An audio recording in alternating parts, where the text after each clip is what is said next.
Good morning, everyone. Happy Monday. So, what's going on today? Well, you can see on that back table and that table, there's a lot of stuff for engine swap because this engine is out for overhaul. We've removed everything. It was supposed to be in, I think, coming in 2 weeks now. But one rich person bought a plane, and that plane will only fit in this hangar. So he's paying this rich person to move their plane into another hangar. So that's my day today. It's not all bad news though. Fortunately, the Element's already in truck mode. Seats have been removed, so there's 3,000 cubic feet of storage in here. Now this plane has a Continental engine on it, so we took it off before we even started the channel. But this is one of the things that we found, and we've actually seen this quite a lot, where somebody will bring their plane in here and you find the intakes cracked all around it. I think this is mostly from incorrect installation and incorrect removal, mainly people yanking on it before they take the collar bolts off. At least the Element's getting full. The Element can fit pretty much anything. I've had another Element in the back of my Element. This is the turbo wastegate cable that goes across the back of the engine and connects the two wastegates. You guys think we can reuse this? Yeah, let's totally reuse it. Trying to keep it as much as stock as possible, so when we do go to put the new one in, we'll have a good reference. That's why we haven't taken it apart yet. So until the new stuff gets here, just try to leave things as they were. Another example of that is like on this alternator, I've got the bracket in the orientation that it's on the engine as, and I didn't put these nuts and washers in a bag. Rather, I just zip tied them where they go. So when you go to rebuild stuff and it's been 3 months since you took the engine apart, that can save some confusion and some time. All right, we're over here, and now we're gonna start unloading. Maybe get new rear shocks. All right, this is kind of an interesting thing. Some of the guys were trying to flare some lines today. And as you can see, it did not go well for them. So if you look, you can see the type of tubing. This is 2024. Here's the other tubing here. You can see both of these kind of have a sheen to them. There's the other flares that were attempted, and they all cracked out. These are being flared with a flaring tool. It's got a 37-degree bend on it.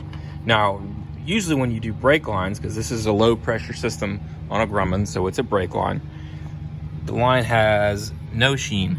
It's not really shiny. Now this is 6061, this is 2024. 6061 and this in my hand, which is 5052, look pretty close to each other. The way you can tell is that one shines and the other doesn't. Now this is old, but even new, this really doesn't shine. But if you go to the AC 4313, under replacement of metal lines on hydraulic fittings, it talks right here, soft aluminum tubing. 1100, 3003, or 5052. The reasons that these two cracked is because these are harder aluminum tubes, so you don't know the flaring process for these, but that's why it didn't work. So that's a good example of checking your materials. And there it is right there. The tubing is then flared using the correct 37-degree aviation flare forming tool for the size of tubing and type of fitting.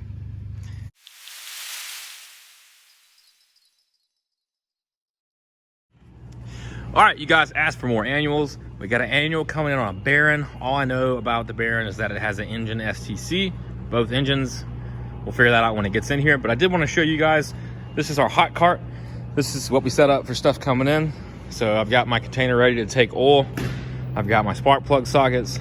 We got different wrenches for taking off oil filters and spark plug leads, and then safety wire pliers, and screwdriver. Everything is shadowed on the hot cart. And as you can see, it's made with a bunch of different style mats. It was on the cheap, but it works for us. Both torque wrenches there. Here we go. I think we're running the Icon torque wrenches now. I got one with our company logo sticker covered up. But yeah, they're working pretty good for us. And they get used pretty regularly if you guys are looking for a torque wrench. My personal one is a gear wrench, but these work nicely. So anyways, that's our hot cart. The Baron is coming in. this extension is broke, so I need to put tape over that and say, hey, extension's broke.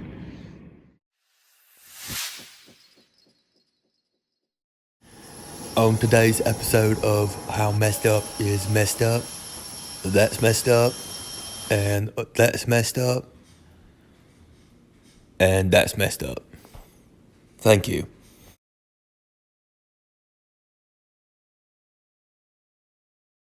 What does it take to get one wire?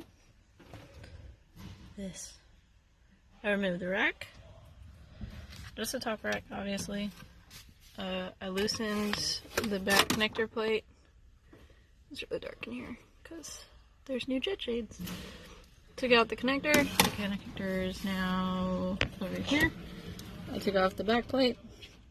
Now I'm just taking out these screws so I can get access to the wires and take out the pin that I need to take out. I don't know how well this is going to work, but I'm going to try and show you how I extract pins with my handy dandy pin extractor and insert tool. White is extraction, colored is insertion.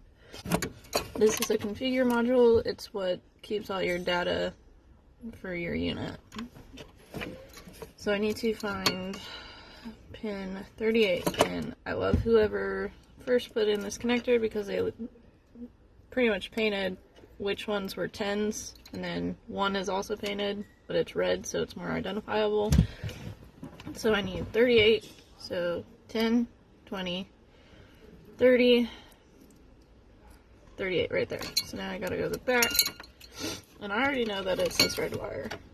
I have it labeled as to what it was on the old connector, and I remember it from yesterday. So here I have the pinout of the GTX 333 3X 330.